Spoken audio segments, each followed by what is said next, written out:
बिस्मिल्लाहिर्रहमानिर्रहीम। अस्सलाम वालेकुम। सरदार फैसल आपके साथ हाजिर खिदमत है। इस टाइम में प्रेस क्लब इस्लामाबाद के बाहर मौजूद हूँ। पीटीआई की तरफ से जो है वो एहतजाज रिकॉर्ड करवाया जा रहा है। अभी जो है वो मुख्तलिफ रैलीज जो है वो पीटीआई की यहाँ पहुँच रही है। मेरे साथ सरदार फयाज साहब जी, सरदार फयाज साहब एबटाबाद से जो तशरीफ लाए हैं इस रैली में शिरकत करने के लिए, एबटाबाद से तशरीफ लाए, वो बात करना चाह रहे हैं। जी फयाज साहब बताइए आप क्या बात करना चाह रहे थे? जी, असल में बात ये है कि ये हमारा पाकिस्तान है, ये हम इसके मुहब्बे वतन, इसके मतलब के शहरी हैं, लोग हैं, हमें हक दिया जाए। असल में जो इन्होंने किया है ये बहुत गलत किया है कि फॉर्म 45 और 47 में फर्क किया है। जो 45 के मुताबिक ये फैसले करें और लोगों को 45 के मुताबिक फॉर्म 47 दिया जाए। और ये जैसे मरियम रंगजेब ने कल बयानिया दिया है कि ये फॉर्म 45 इन्होंने जारी बना लिया, ये कैसे हो सकता है? हमें तो एक पोस्टर नहीं लगाना देते, हमें ये एहतजाज नहीं करना देते, इलेक्शन को बैन इन्होंने खान को नहीं करने दी, खान के वर्करों को नहीं करने दी, हमें पोस्टर नहीं लगाने दी, हम फॉर्म जाली कैसे बना सकते थे? इनके जो प्रेसिडेंट अफसर थे, ऑफिसर थे, उन्होंने हमें सिग्नेचर करके दिए हैं, हर हल्के में दिए हैं, हर जो अपना पोलिंग पे दिए हैं। तो ये बात वो गलत कर रही है। एक बात है कि जब आपका हल्का कौन सा बन रहा है?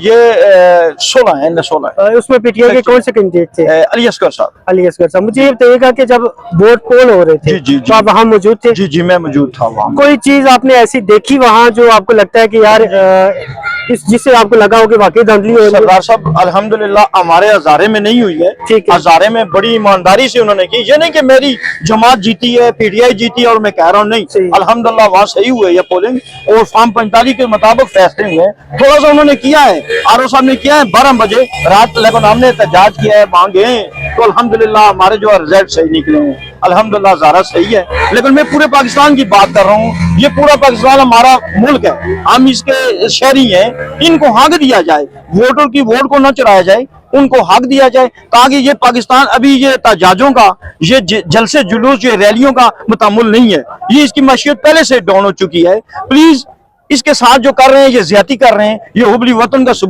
मुहिब वतन का, हुबली वतनी का सबूत नहीं दे रहे। मैं इनसे दरख्वास्त करता हूं तमाम पार्टियों से कि मुहिब वतन हो और हुबली वतन का सबूत दें और जिसका हक है उसको हक दें, क्योंकि हमारे मुल्क की जो इज्जत है ये फॉरेन कंट्रियों में भी खराब हो चुकी है। आप बयान सुन रहे हैं, अमेरिका से सुन रहे हैं, तरक्की याफ्ता ममालिक से सुन रहे हैं, हमें ये शर्म आती है, हम शर्म से सर झुका देते हैं, आंखें झुका देते हैं जब वो बयान देते हैं पाकिस्तान में ये हो रहा है। खुदा के बंदो, तुम्हें एक आजाद ममलकत मिली है और लोगों के कुर्बानियों से मिली है, गरीबों की कुर्बानियों से मिली है। अब इसके साथ ना खेलें, इसको ऊपर लेके जाएं, जैसे खान साहब ने लेके जा रहे थे इसी तरह जाएं।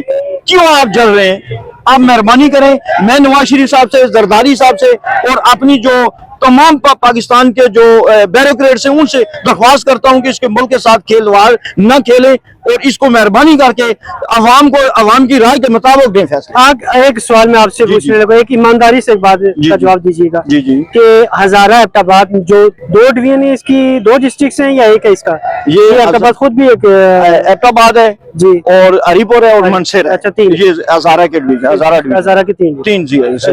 अच्छा, मुझे ये बताइएगा कि किस दौर में सबसे ज्यादा काम हुआ? पहाड़ी लोग हैं आप तो कहाँ आपको लगता है कि किस दौर में सबसे ज्यादा काम हुआ? ईमानदारी से बताइए। असल में बात यह है कि काम वो होते हैं जो अवाम को शऊर दिया जाए, अवाम को राय रास्त पे लगाया जाए, अवाम को जगाया जाए। ये खान के दौर में हुआ, ये नहीं कि हम रास्ते नाली और ये दौर निकल चुका।